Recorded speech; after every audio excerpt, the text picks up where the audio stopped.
What's up, guys? We're on the way to the airport. We're headed to Las Vegas, the Vitacell event.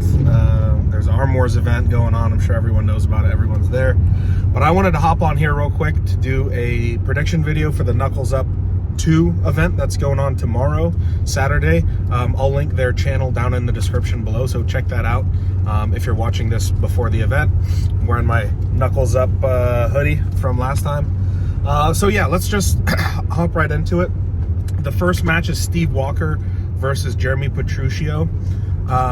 Steve Walker won the Knuckles Up 2 qualifier December 9th. So he won that qualifier, he won the overalls, and he earned a spot to have a match.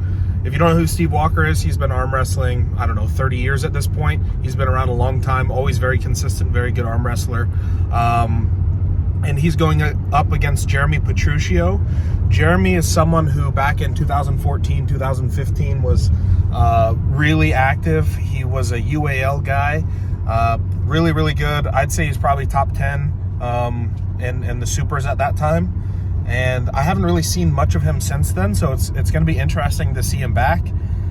If this was 2015, I would favor Jeremy, but being that I haven't seen too much out of him, I'm going to go with Steve Walker 3-1. Next match is Elizabeth Moek versus Merlene. This match to me could go either way, really. I think pure power, Elizabeth is stronger. I think that she trains harder in the gym, just pure strength. However, I think that Merlene has a lot more experience. She used to arm wrestle when she was younger. She's just coming back in the last 2 years or so, and she's looked really, really good. Merlene beat Angie Rose to get the #1 spot in North America in the women's 154. So really it could go either way. I think Elizabeth brings more power to the table. I think Merlene brings more experience and more speed.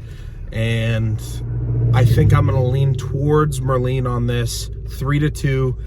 Honestly, though, I wouldn't be surprised if either girl wins 3-0, 3-1, or 3-2. It really could go anyway. I'm really excited, really excited for that match. All right, the next match we have is Jason Merlot versus Tom Holland. Really interesting match for me. Jason Merlot has probably one of, if not the strongest hands in North America as far as the 198 class goes. Really strong hand. His arm tends to be a little bit more vulnerable. Tom Holland, he's a guy who just digs deep. He's gonna go, I would imagine he's gonna try to set the hook, just dig deep, shoulder commit, full turn sideways, just going for the press or going for the hook. So it's really a battle of styles, which is always fun to watch. It's going to be who can get to their move. If Tom sets the hook, I think he beats Jason pretty convincing. If Jason blocks the hook and he keeps him outside, maybe with a low hand, then I think that Jason can win pretty convincingly. So it's really a toss-up. Both guys pretty experienced. Tom more experience. Tom has had higher level matches. He competed WAL, he competed in Arm Wars. So I'm gonna give the slight edge to Tom Holland, but really it could go either way. Final prediction, Tom Holland 3-2. I like both the guys. I'm rooting for Jason Merlot, but we'll see. Next match we have is Adam Warzinski versus Andre Sharkovich. Adam and Andre have pulled 2 times in the past. Last time they pulled, I believe, was Arizona State's last year, which was last August. And then before that, they pulled in PAF finals in Georgia, and I believe that was in 2018, maybe 2019, somewhere around there. Both times Andre won. The first time they pulled, they were closer to fresh. It was a little bit of a battle. Ultimately, Andre won. Second time they pulled, Adam had double classed, so it's hard to say how fresh Adam was. They both had to pull tough opponents, but in the end, Andre won pretty convincing there. I would assume that Adam would believe that he was too tired to really give it his all, and I'm sure he thinks that the match can go differently. I think both guys are really good athletes. Andre's someone who typically is competing around 220 pounds, sometimes even 242, and Adam is a guy who competes at 198, and has made 187 pretty recently. So based on weight, I'm going to go with Andre 3-0. Final prediction. Forgive me, I don't know how to say his name. It's a South Korean arm wrestler, Baek, something like that is his last name, versus Ryan Bowen. So number 2 in Australia versus like number 5 in South Korea.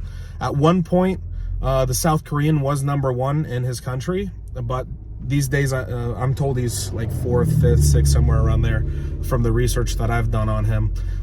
He looks to be really, really strong, a great opponent, but I'm going to take Ryan Bowen on this one. 3-0. I don't think it's super close. I think that this is a match for Ryan just to start winning, getting more wins under his belt. You know, he just came off the win on Artem. I think he'll beat Bake, and then it seems like he's going to go after RVJ after that, if I had to guess. So, yeah, Ryan Bowen, 3-0 on this match. I could be surprised. I'm not super familiar with the South Korean, but based off of what I've seen, that's the final prediction. Brandon Allen versus RVJ. Really random match. You know, RVJ, we haven't seen active in the States too much. Last time we saw him pull was against Zurab, where Zurab beat him 3-0. And before that was against Sasha, where Sasha beat him 3-0. And I don't remember the last time we saw him in the States. RVJ is someone who has wins on everyone. From my understanding, you know, he's been around a long time. He's beat guys like Marcio Barbosa and John Brzenk, and, you know, all the legends he has pins on. I think that he's still very strong. Just because he's not as active doesn't mean he hasn't been training. If you look at the guy, you can tell he trains. On the other side of that is a much less experienced Brandon Allen. Brandon, obviously the stronger human. Coming from a powerlifting background, now in arm wrestling, I think 2.5 years. In my opinion, RVJ should be the heavy favorite. I don't think anyone should see Brandon Allen winning. RVJ just has way too much experience against really high-level guys. That being said, I've gripped up with RVJ a little bit in Florida, nothing serious. I gripped up with Brandon Allen just 2 months ago in Vegas. I think Brandon could potentially win. If Brandon can set his King's move in a position, let's say 3 inches above the pad or farther, I think that he has the strength to win. I don't see RVJ pushing through his King's move if he stopped. That being said, Brandon has a bad tendency to try to stop too low, if that makes sense. He opens up his arm almost intentionally and rotates, and sometimes he gets pinned when he does that. For example, when he was pulling with Mega Mike. So really, again, RVJ should be the heavy favorite. I'm going to pick Brandon in it, mostly because he's my boy and I want him to win. I'm going to say Brandon 3-1. The final match is Kamil Jablonski versus Cody Merritt, left hand. I believe that's the only left-handed match on the card. I could be wrong, but Cody Merritt, he's the #1 guy in North America. Cody Merritt just beat Corey West in San Diego in November. I believe it was in November. So he got the #1 spot back from Corey. Unfortunately, I don't believe there's footage of the match, so I haven't got to watch it. That's just what I was told. And Cody actually beat Corey twice. Kamil, obviously, super strong guy. Polish national champion left-handed, I believe. I don't know if him and Kurdecha have pulled, but if you look at his left-handed wins, they're very impressive. It almost seems like Kamil's left is better than his right. Here, it's hard to say. Press versus top roll. I think if Cody executes properly, he should win. I would say Cody's the favorite. Not super heavy favorite, maybe 60-40. So I'm thinking he should win, especially coming off the win with Corey. So I'm going to take Cody 3-1. But again, I'm not super, I won't be super surprised on if Kamil can pull it out, because I do think it's a really close match. Most of these matches are super close, in my opinion, and I'm excited to see them tomorrow. Like I said, guys, I'm going to put the link in the description, so make sure you go check it out, buy the pay-per-view, support Knuckles Up. They're doing great things. And thank you guys for watching.